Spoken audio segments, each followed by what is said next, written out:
क्या करें, हमको हर विषय में अपने गुरुदेव की कोई ना कोई बात याद आ जाती है। हमारे महाराज जी का शरीर बहुत शिथिल हो गया, वृद्ध तो थे, कमर झुक गई थी। यहाँ गीता भवन भी पधारे महाराज जी।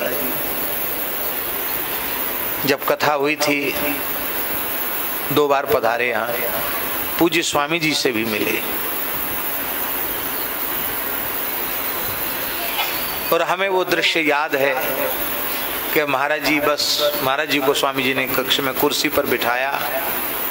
महाराज जी बहुत संकोच में कुर्सी पर बैठे, ऐसे हाथ जोड़े, बस सिर झुकाए रहे। स्वामी जी भी हाथ जोड़े रहे। महाराज जी के नेत्रों से स्वामी जी भी भावुक हो गए।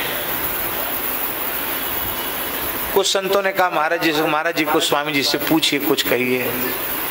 हमने भी कहा महाराज जी कुछ पूछिए। महाराज जी ने कहा इनके दर्शन से संपूर्ण समाधान हो गया, अब क्या पूछना। तो महाराज जी वृद्ध हो गए थे, शरीर शिथिल था, फिर भी कोई प्रेमी आग्रह करते तो कहीं चले भी जाते थे। तो गोरेदाऊ के श्री महंत श्री हरिदास जी ने, हम एकादशी की परिक्रमा करते हुए गए थे तो उनका दर्शन किया। तो उन्होंने कहा कि महाराज जी को आप, महाराज जी कहाँ हैं? कि महाराज जी तो अभी तो यहीं हैं। हमने सुना कहीं बाहर चले जाते हैं। हाँ, कभी कभी चले भी जाते हैं।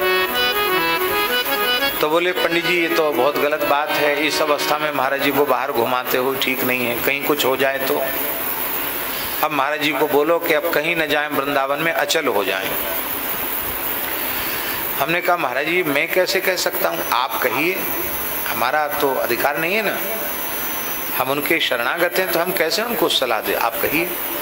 नहीं आप मत कहना, हमारा नाम लेकर बोलना। हमने कहा ठीक है। तो हमने महाराज जी से, उस दिन तो अवकाश नहीं मिला, कोई ना कोई महाराज जी के पास बैठा था।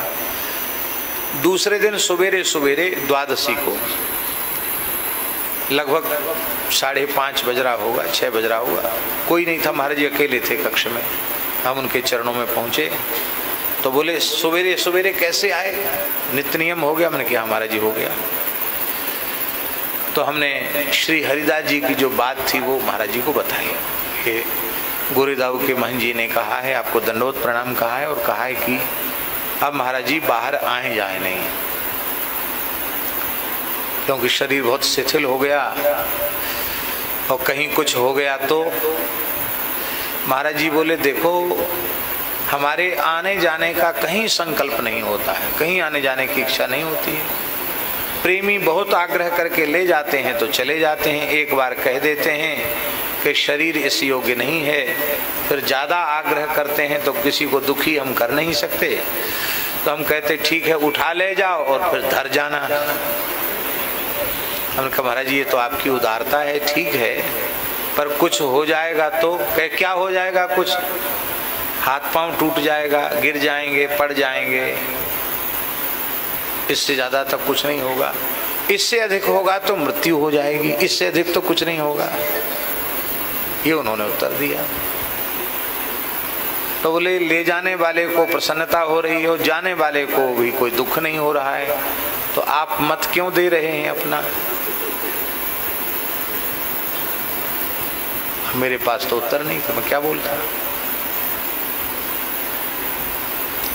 हमने कहा महाराज जी और कुछ नहीं, महंत जी कह रहे थे कि आप वृंदावन से बाहर न जाएं, हम तो इतनी ही बात निवेदन कर रहे हैं।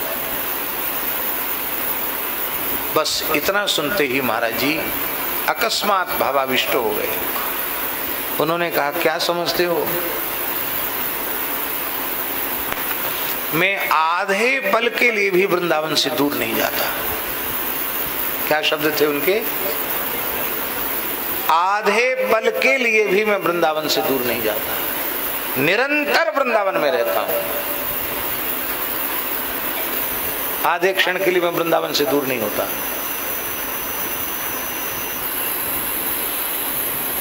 वृंदावन से दूर न होने का अर्थ क्या समझे आप? भगवान नाम रूप लीला की अखंड स्मृति बनी रहती। रूप लीला की अखंड स्मृति है, वही धाम है।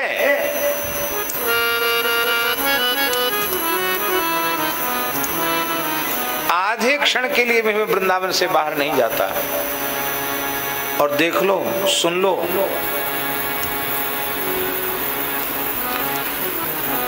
मान लो कथनचित इस शरीर का प्रारब्ध ऐसा है कि कहीं अन्यत्र जाकर छूटेगा,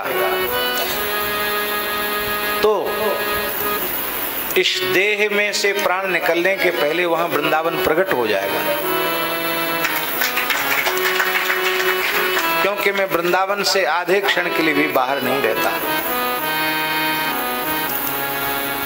हमने उनके चरणों में प्रणाम किया और कहा, हम आपके स्वरूप को क्या समझें। ये है न विसृजति